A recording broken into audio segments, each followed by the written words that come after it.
আসসালামু আলাইকুম অষ্টম শ্রেণীর শিক্ষার্থীরা, কেমন আছো সবাই? আশা করি সবাই ভালো আছো। খেয়াল করো, আজকে আমরা তোমাদের গণিত বইয়ের ৭৩ পৃষ্ঠায় দেখো একটি একক কাজ দেওয়া রয়েছে। এই একক কাজটা কিভাবে করতে হবে তা আমি তোমাদেরকে খুব ভালোভাবে বুঝিয়ে দেবো। দেখো, আজকের ক্লাসে আমরা ছক ৪.১ এই ছকটা আমরা পূরণ করে দেখাবো। তো দেখো ছকে কি বলছে, কিস্তির সংখ্যা।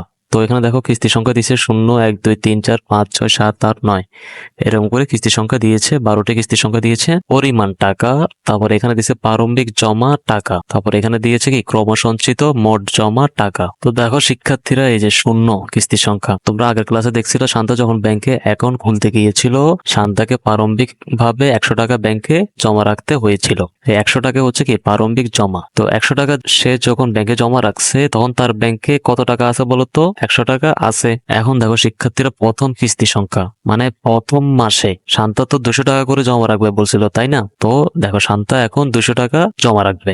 এখানে প্রারম্ভিক জমার টাকা তো আমরা দিয়ে দিছি, ১০০ টাকা জমা রাখছিলাম ব্যাংকে। তো শান্তা যখন ব্যাংকে এখন ২০০ টাকা রাখবে, আগে ছিল ১০০ টাকা আর এখন আরো ২০০ টাকা রাখলো, তাহলে ২০০ আর ১০০ কত হলো স্যার? তাহলে ২০০ আর ১০০ শিক্ষার্থীরা কত হবে বলতো? ৩০০ টাকা হবে। যেহেতু আগে ১০০ টাকা ছিল, এখন আরো ২০০ টাকা রাখলো, এই ১০০ টাকার সাথে ২০০ টাকা যোগ হয়ে এখানে বসছে কত? ৩০০ টাকা বসছে। তারপরে শিক্ষার্থীরা দেখো, পরবর্তী মাসে শান্তা আরো ২০০ টাকা ব্যাংকে রাখলো। তো আগে ছিল ৩০০ আর এখন ২০০, যোগ করলে কত হবে? ৫০০ টাকা হবে। ঠিক আছে, এইভাবে দেখো পরবর্তী মাসে যখন আসলো, পরবর্তী মাস যখন আসলো, তখন সে আবার ২০০ টাকা ব্যাংকে গিয়ে জমা রাখলো। তো আগে ব্যাংকে ৫০০ টাকা ছিল, এখন আরো ২০০ টাকা জমা রাখলো। তাহলে ৫০০ টাকা ২০০ টাকা জমা রাখলে কত হবে স্যার? ৭০০ টাকা হবে। তো শিক্ষার্থীরা, শান্তা যেহেতু প্রতি মাসে ২০০ টাকা করে জমা রাখে, তার মানে এই মাসেও সে কি কত টাকা জমা রাখবে? এই মাসেও শিক্ষার্থীরা শান্তা ২০০ টাকা জমা রাখবে।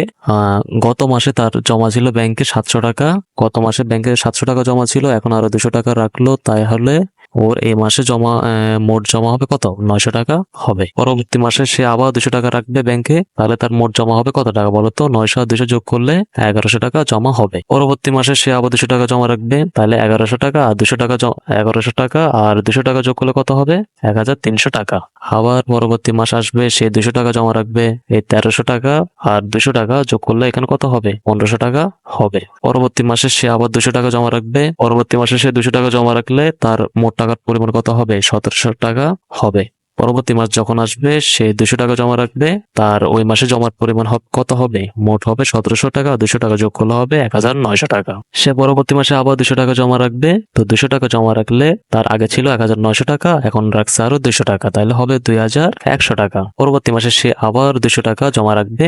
তো আগে ছিল ২১০০ টাকা, এখন রাখছে ২১০০ টাকা আগে ছিল ব্যাংকে, এখন আরো ২০০ টাকা রাখলো, তাহলে কত হবে শিক্ষার্থীরা? ২৩০০ টাকা হবে। পরবর্তী মাসে শিক্ষার্থীরা সে আরো ২০০ টাকার জমা রাখবে, তাহলে তার মোট জমার পরিমাণ হবে ২৫০০ টাকা।